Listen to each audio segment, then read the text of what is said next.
अगर हम कह दे, एक सज्जन मुझसे आए, पूछने लगे कि नहाने के बाद भगवान का नाम लेना चाहिए कि बिना नहाए लेना चाहिए। मैंने कहा नहीं, स्नान करके पवित्र होकर लेना चाहिए।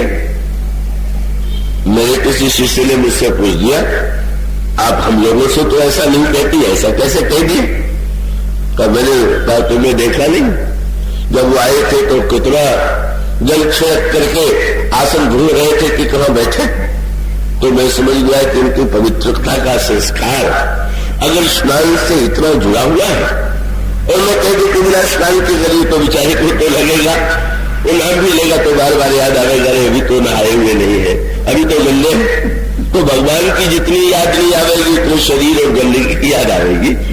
इसलिए उसके व्यक्ति के लिए जो व्यक्ति जहां है उसको वैसा ही, उस रूप में जो तत्व है, सत्य है, वो अलग बात है। पर वो बहुत चरणदास जी ने चरणदास जी से किसी ने कहा कि महाराज आप तो इतने भाषण देते हैं, इतना उपदेश देते हैं, तो कुछ जो देते हैं उसमें उसे किस दृष्टि से दे? तो मैं बड़ी विचित्र बात कह दिया, बोले 14 कोटि ज्ञान कोई भाखो, पर सार वस्तु बाहर करे रखा, और अपना होई तो देव बताई, और दूजा होए तो ले छुपाई। बड़ा विचित्र वाक्य है। बोले 14 करोड़ ज्ञान को मैं सुनाता हूं, पर जो तत्व है उसको छुपा के रखता हूं। इसको उल्टे अर्थ में नहीं लीजिएगा।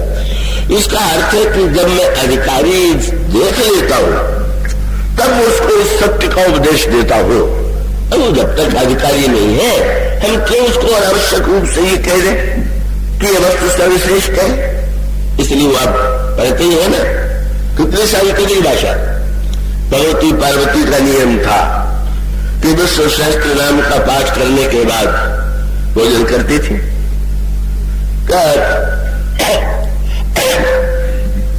भगवान शंकर के साथ भोजन नृत्य करने की परंपरा थी। एक दिन किसी कारण से विश्व सहस्त्र नाम का पाठ नहीं कर पाई,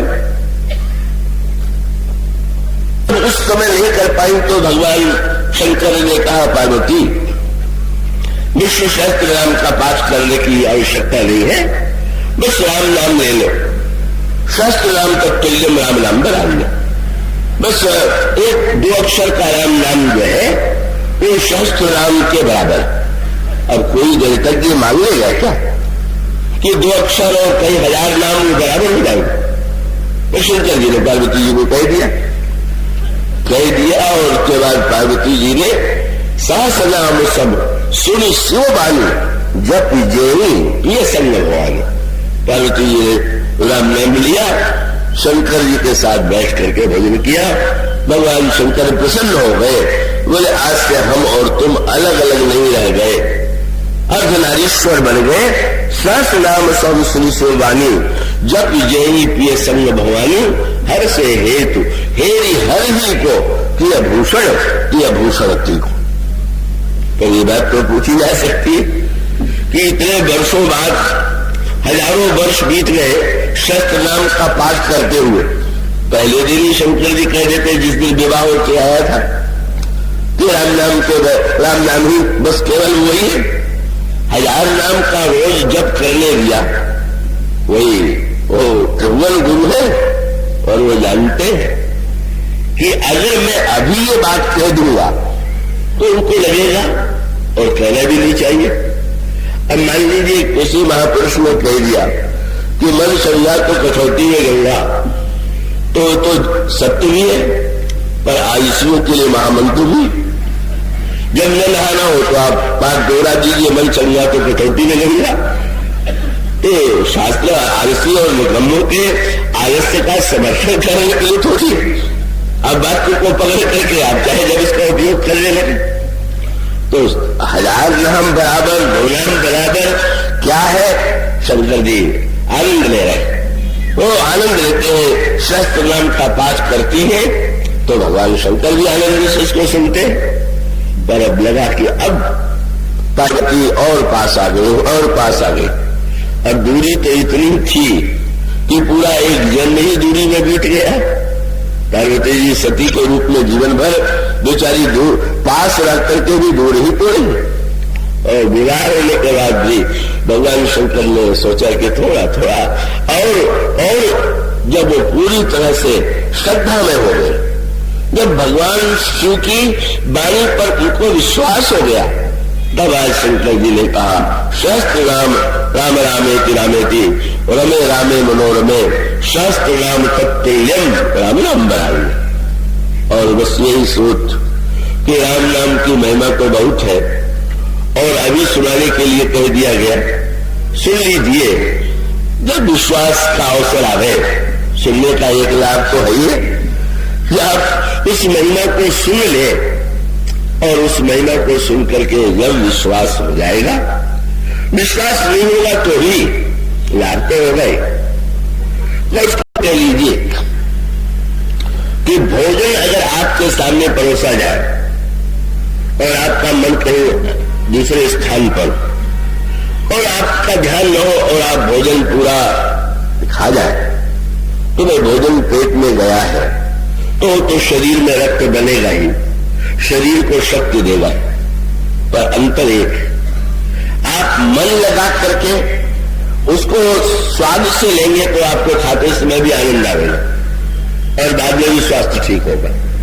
इसी प्रकार से भगवान का नाम जो है बिना मन के भी लेंगे तो भीतर पहुंच के लाभ तो करेगा, पर असली आनंद तो तब है जब स्वाद ले करके, जब नाम ले तब स्वाद आने लगे तो समझ लेना चाहिए। अब नाम लेंगे तो मरने के बाद कल्याण हो जाएगा, मुक्ति हो जाएगी। तो इस वजह से किसी ने पूछ दिया भक्ति करने से क्या मरने के बाद कल्याण होता है? तो इस वजह ने कहा भाई, को जाने गई है कोई सुर को, कौन नरक पर धाम को, मरने के बाद कोई स्वर्ग जाएगा कोई नरक जाएगा, इसे कौन जानता है? वो तो मरने के बाद सबको स्वर्गीय लिखा जाता है, किसी को नरकीय तो लिखा नहीं जाता। लेकिन वो तो उन्होंने कहा कि भाई मरने के बाद नहीं, को जाने गई है कोई सुर को, कौन नरक पर धाम को, तुलसी बहुत भलो लागत जग जीवन राम गुलाम। राम का भक्त जो है वो जीते ही जीते इतने आनंद का अनुभव करता है कि वो धन्य हो जाता है। तो हम लोग राम नाम को जैसे भी लेंगे कल्याणकारी होगा, फिर वो कैसे ले उसको समझे, उसका विश्वास और उसको रस लेते हुए एक एक नाम का उच्चारण करते हुए कि तुलसीदास जी से कह दिया हमें तो राम नाम लेते समय कोई मिठास का अनुभव नहीं होता। तुलसीदास जी ने कहा कोई शुद्ध घी में बनी हुई वस्तु भी शीरे में डाल के मीठी बनाई जाती है, तब राम नाम तो बहुत बढ़िया मोदक है, लेकिन उसको क्या करें? बोले राम नाम मोदक स्नेह सुधा पागी है। स्नेह की चाशनी में जरा राम नाम का ये मोदक मिला दीजिए, फिर देखिए कैसा स्वाद आता है। तो आज राम नाम की महिमा इतनी ही, इसकी चर्चा बाद में।